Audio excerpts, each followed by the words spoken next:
안녕하세요. 우리 삶의 깊이를 더하는 지식과 통찰의 시간입니다.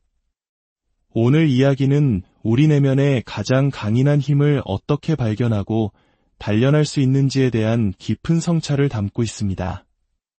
이 이야기가 여러분의 마음에 울림을 준다면 소중한 사람들과 함께 나누어 주세요. 여러분의 공유가 다른 누군가에게는 큰 힘과 영감이 될 수 있습니다. 이 시간이 여러분의 삶에 귀한 축복이 되기를 바랍니다. 우리는 매일 아침 거울을 봅니다. 출근 준비를 하든 어딘가로 외출을 하든 하루의 시작은 거울 속 자신을 마주하는 것으로부터 비롯됩니다. 만약 아침에 마주한 당신의 모습이 마음에 들지 않는다면 당신은 이미 그날의 첫 번째 전투에서 패배한 것과 같습니다. 하지만 이것은 단순히 외모를 좋아하고 말고의 문제가 아닙니다. 거울을 들여다보았을 때 느껴지는 그 감각, 그 내면의 목소리가 중요합니다. 어딘가 달라진 것 같은데, 오늘의 나는 어제와는 다른 사람이야. 거울에 비친 모습이 전부는 아닙니다. 중요한 것은 그 너머에서 느껴지는 삶을 살아갈 힘과 의지입니다. 집을 나서는 순간, 진짜 전쟁이 시작됩니다. 적어도 집 안에서는 어느 정도 상황을 통제할 수 있습니다. 그리고 그 거울 속에 비친 당신의 모습, 그 생각과 감정만큼은 온전히 당신이 통제해야만 합니다. 좋아, 오늘 어떤 일이 닥쳐도 나는 싸울 준비가 되어 있어. 이런 마음가짐으로 하루를 시작해야 합니다. 싸우고자 하는 정신력을 먼저 확립하는 것, 그것이 모든 것의 출발점입니다.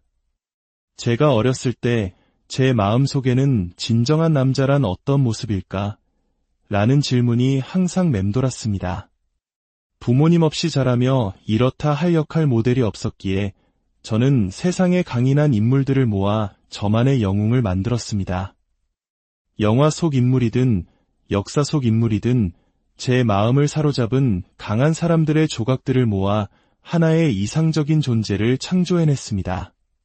그리고 제 마음 속에서 저는 바로 그 사람이 되었습니다. 이것은 단순한 공상이 아니었습니다. 현실의 저를 이끌어준 것은 바로 그 허황된 꿈이었습니다. 아무것도 가진 것이 없을 때 우리는 때로 스스로 현실을 창조해야만 합니다. 어쩌면 나도 저렇게 될 수 있지 않을까 하는 작은 희망의 씨앗을 심는 것입니다. 수많은 시간이 흐른 지금 제 인생에서 가장 위대한 성취는 바로 그토록 선망했던 그 인물이 되었다는 사실입니다. 한때 우러러보던 그 모든 영웅들처럼 이제는 제 자신을 보며 감탄합니다. 세상에 이걸 해낼 수 있는 사람이 또 있을까? 바로 내가 해냈구나. 하지만 이 자리까지 오는 데에는 상상조차 할 수 없는 수준의 규율이 필요했습니다. 대부분의 사람들은 그 길을 이해하지 못합니다. 아니, 이해하려고 하지도 않습니다. 사실 누구나 그렇게 할 수 있는 잠재력을 가지고 있지만 그저 편안함을 택할 뿐입니다. 끊임없이 질문만 던지고 성공 비법을 알려준다는 세미나를 찾아다니지만 정작 위대함은 바로 자기 자신 안에 있다는 사실을 외면합니다. 그래서 저는 다시 한번 수백만 번이라도 말할 수 있습니다. 저는 당신을 동정하지 않습니다.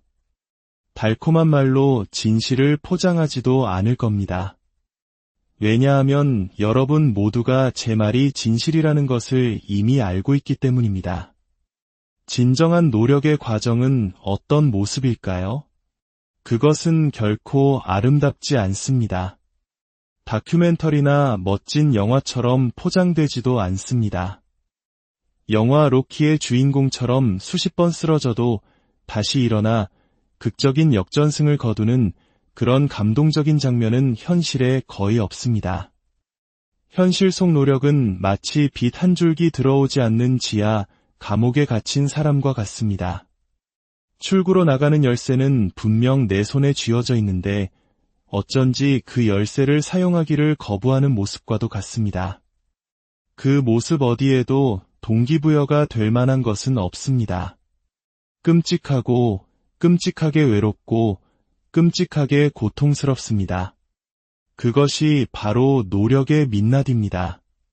저는 매일 아침 달립니다.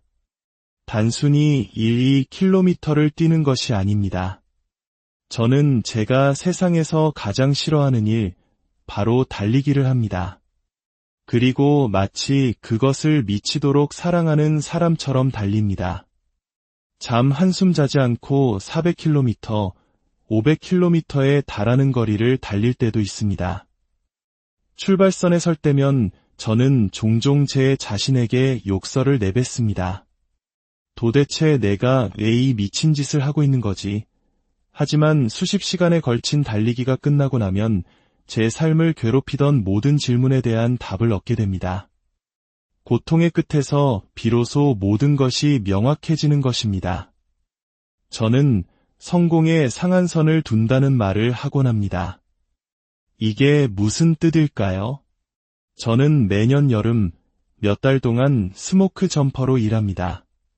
스모크 점퍼란 일반 소방대원들이 접근하기 힘든 깊은 산속 화재 현장의 낙하산으로 뛰어내려 불을 끄는 사람들을 말합니다.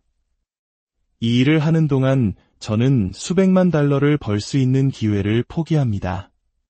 사람들은 제정신이냐고 묻습니다. 굳이 무릎이 망가져가며 왜 그런 험한 일을 하냐고 말입니다. 평범한 사람들에게는 절대 설명할 수 없는 일이죠. 하지만 저는 압니다. 제가 만약 1년 내내 편안하게 강연이나 다니고 책이나 쓰면서 돈을 버는 말하는 원숭이가 되는 순간 제가 평생에 걸쳐 쌓아올린 모든 것이 무너진다는 것을요. 저의 강인한 의지력, 그 무엇과도 바꿀 수 없는 제 가장 큰 자산은 바로 그런 극한의 환경 속에서 단련되고 유지되기 때문입니다. 의지력은 근육과 같아서 끊임없이 단련하지 않으면 아주 쉽게 사라져버리는 소멸성 기술입니다. 제가 가진 이 의지력은 제 평생 다른 누구에게서도 본 적 없는 강력한 힘입니다. 그것은 저를 끊임없이 앞으로 나아가게 하는 무서운 원동력입니다. 그리고 이 힘을 지키기 위해서라면 세상의 모든 돈과 명예도 기꺼이 포기할 수 있습니다. 제가 인생에서 번 모든 돈보다 더 가치 있는 것이 무엇인지 아십니까? 바로 다른 사람의 눈을 똑바로 쳐다보며 진실된 대화를 나눌 수 있게 되었다는 사실입니다. 더 이상 거짓말을 하거나 스스로를 속이거나 진실을 회피하기 위해 시선을 피하지 않아도 됩니다. 과거에 저는 늘 제가 되고 싶은 사람인 척 연기하며 살았습니다. 그리고 대화가 끝나고 돌아설 때마다 깊은 자괴감에 빠졌습니다. 젠장, 왜 그냥 솔직하게 말하지 못했을까? 하지만 이제는 다릅니다. 제가 겪어낸 고통과 노력으로 얻어낸 진실된 경험을 바탕으로 이야기할 때 그 말에 담긴 힘은 그 무엇과도 비교할 수 없습니다. 말하는 나와 실제의 내가 완벽하게 일치하는 그 느낌, 그것은 세상 최고의 기분입니다. 더 이상의 거짓도 꾸며냄도 없습니다. 이것이 바로 제가 기꺼이 성공의 상한선을 두고 스스로를 끊임없이 극한으로 몰아붙이는 이유입니다. 저는 다시 초심으로 돌아가 아무것도 아닌 존재가 되어야만 합니다. 그곳에 저의 성장이 있고 저의 의지력이 살아 숨쉬기 때문입니다. 고등학교 마지막 학년 시절 저의 세상은 오직 운동, 농구, 그리고 공부뿐이었습니다. 저를 계속 나아가게 한 원동력은 바로 책임의 거울이었습니다. 저는 매일 새벽동이 트기 전에 일어나 학교에 가기 전 헬스장에서 역기를 들었습니다. 밤에는 동네 골프 코스 주변을 끊임없이 달렸습니다. 어느 날 밤, 저는 생전 처음으로 20km가 넘는 거리를 달렸습니다. 달리던 중 익숙한 교차로에 다다랐습니다. 그곳은 과거의 한 인종차별주의자가 제게 총을 겨누었던 끔찍한 기억이 서린 거리였습니다. 저는 본능적으로 그 길을 피해 반대 방향으로 한참을 달렸습니다. 하지만 무언가가 제게 돌아서라고 말하고 있었습니다. 다시 그 교차로 앞에 섰을 때 저는 걸음을 멈추고 그 거리를 응시했습니다. 심장이 터질 듯이 뛰고 온몸이 두려움에 떨렸습니다. 하지만 바로 그 이유 때문에 저는 소리를 지르며 그 거리의 심장부를 향해 전력으로 돌진하기 시작했습니다. 몇 초 지나지 않아 사나운 개 2마리가 지저대며 저를 쫓아왔습니다. 양옆으로 우거진 숲은 마치 저를 집어삼킬 듯 어두웠습니다. 마치 1960년대 미국 남부에 인종차별이 만연했던 시절의 영화 속 한 장면처럼 언제 트럭이 나타나 저를 덮칠지 모른다는 공포가 엄습했습니다. 하지만 저는 더 빨리 달렸습니다. 숨이 턱까지 차오를 때까지 달렸습니다. 마침내 지옥의 사냥개들도 포기하고 어둠 속으로 사라졌습니다. 그곳에는 오직 저와 제 거친 숨소리, 그리고 시골의 깊은 정적만이 남았습니다. 두려움은 정화되었습니다. 그 순간 그 거리는 온전히 제 것이 되었습니다. 그날 이후 저는 스스로를 세뇌하기 시작했습니다. 불편함을 갈망하도록 말입니다. 비가 오면 달리러 나갔고 눈이 내리기 시작하면 제 마음은 운동화를 신어 라고 외쳤습니다. 때로는 책임의 거울 앞에서 제 안의 나약함과 싸워야 했지만 그 거울을 마주하고 제 자신과 정면으로 맞서는 경험은 저를 더 강하게 만들었습니다. 그 어떤 것보다 제게 힘들었던 것은 학습이었습니다. 저는 초등학교 4학년 수준의 읽기 능력밖에 갖추지 못했습니다. 식탁은 저의 24시간 독서실이 되었습니다.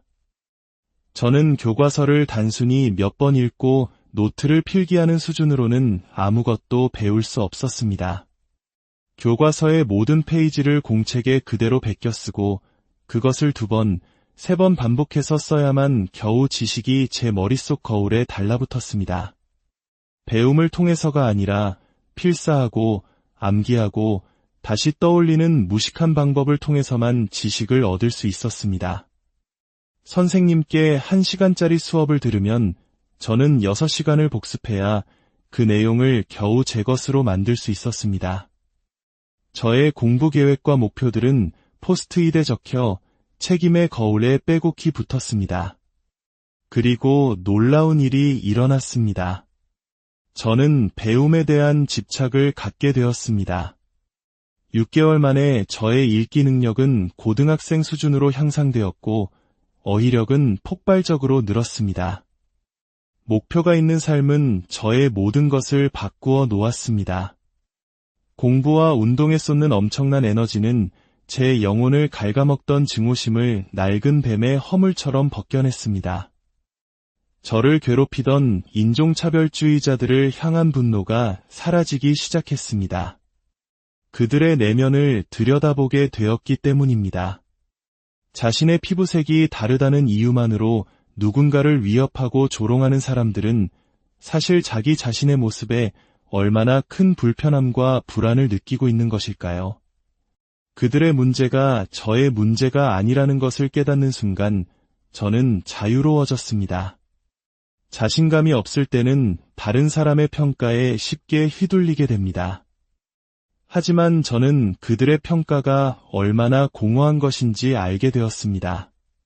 그들을 이기기 위해 제가 할 일은 너무나도 많았고 그들에게 신경 쓸 시간조차 없었습니다. 그들의 모든 모욕과 무시는 오히려 제 안에서 타오르는 엔진의 연료가 되었습니다. 졸업할 무렵 저는 제가 얻은 자신감이 완벽한 가정이나 타고난 재능에서 온 것이 아님을 깨달았습니다.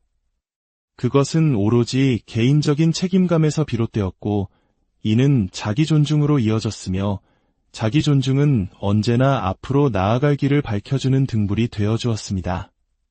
하지만 명심해야 합니다. 당신을 송두리째 흔들었던 과거의 시련을 극복했을 때 마치 전쟁에서 승리한 것 같은 기분이 들 수 있습니다. 그 신기루에 속지 마십시오. 당신의 과거, 당신의 가장 깊은 두려움은 잠시 잠복해 있다가 어느 순간 2배의 힘으로 당신의 삶에 다시 나타날 수 있습니다. 그러므로 우리는 항상 깨어 있어야 합니다. 항상 경계를 늦추지 말아야 합니다. 당신의 거울은 단지 외모만을 비추는 것이 아닙니다. 그것은 당신의 영혼, 당신의 의지, 그리고 당신이 걸어가야